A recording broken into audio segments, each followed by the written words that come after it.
Good morning, students.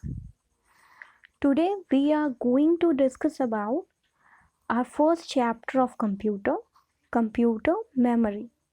Okay, so as you all know, we have already discussed this chapter in Zoom classes, but from today we will again discuss all the topics so that those students who have not attended the classes in June, they can understand the chapter.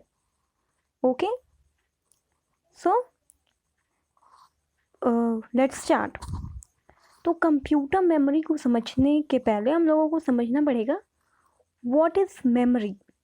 Memory का मतलब क्या होता है? Okay क्या होता है memory का मतलब a place where we can store anything. Okay यही होता है मेमोरी का मतलब, यही होता है एक ऐसा प्लेस जहाँ हम लोग स्टोर कर सकते हैं। तो what is memory? As the word implies, memory means place where we have to store anything. This is very essential part of human being. Just like this memory is also very important for computer system, because in computer system we have to store some data or information, and for storing this item we need some memory or what space. Okay तो सभी को पता है कि हमारे human body में या human being के लिए अगर किसी भी पार्ट में कुछ स्टोर करना है, वो कौन सा पार्ट होगा? हमारा ब्रेन, हमारा मेमोरी, जहाँ पे हम लोग कोई भी इंफॉर्मेशन को स्टोर करते हैं। और ये हमारे ह्यूमन बॉडी का क्या, एक बहुत ही इसेंशियल पार्ट। तो same as human body, computer system में भी कुछ डेटा या इंफॉर्मेशन को स्टोर करना होता है। उसके लिए क्या चाहिए? मेमोरी चाहिए, या फिर उसको हम लोग बोल सकते हैं स्पेस। ओके तो जैसे ह्यूमन बॉडी के लिए क्या है, मेमोरी इम्पॉर्टेंट है, वैसे we can say that memory is very important part of computer system. Okay computer system के लिए भी मेमोरी क्या है, बहुत ही इम्पॉर्टेंट पार्ट है। क्लियर? तो नाउ क्या हम लोगों ने पढ़ा कि व्हाट इज मेमोरी। मेमोरी क्या हमें पता चल गया, एक स्पेस है जहाँ पे हम लोग कुछ स्टोर करके रख सकें। ओके तो now what is computer memory? Computer memory is the storage space in computer that temporarily और permanently store data or information during processing. Okay computer memory में एक ऐसा स्टोरेज स्पेस जो कि टेम्पररली या परमानेंटली, कुछ टाइम के लिए या परमानेंट, हमेशा के लिए डेटा या इंफॉर्मेशन को स्टोर कर सका। ये कब स्टोर करेगा? प्रोसेसिंग के टाइम पे।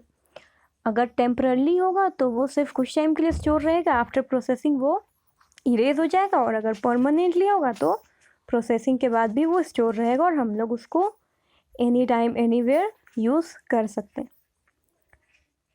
ओके सो अब हम लोगों को पता है क्या कि जितनी भी क्वांटिटी होती है उनको हम लोग मेज़र करते हैं कुछ यूनिट्स के हेल्प से। तो कंप्यूटर मेमोरी को भी मेज़र करने के लिए क्या होते हैं, बहुत सारे यूनिट्स होते हैं। ओके तो सबसे छोटा जो यूनिट होता है कंप्यूटर मेमोरी को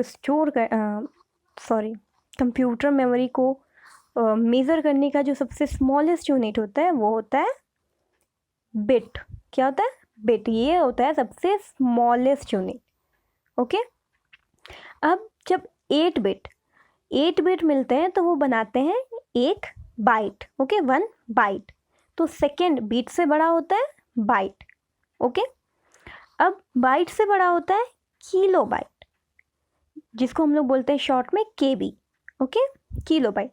तो जब 1024 बाइट्स मिलेंगे तो बनेगा 1 KB, यानी कि 1 किलो बाइट। उसके बाद किलो बाइट से बड़ा होता है मेगा बाइट, यानी कि MB। तो जब 1024 KB मिलेंगे तो वो बनेगा 1 MB। ओके अब MB से बड़ा क्या होता है? गीगाबाइट, जिसको हम लोग बोलते हैं GB, जो सबसे कॉमनली हम लोग सुनते हैं।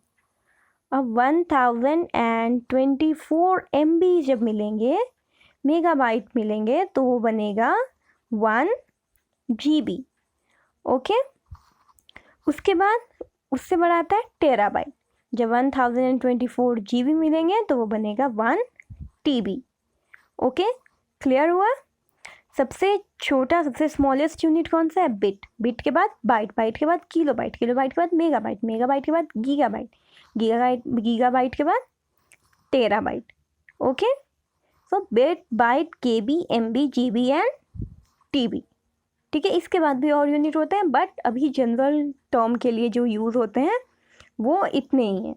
Okay, clear? सो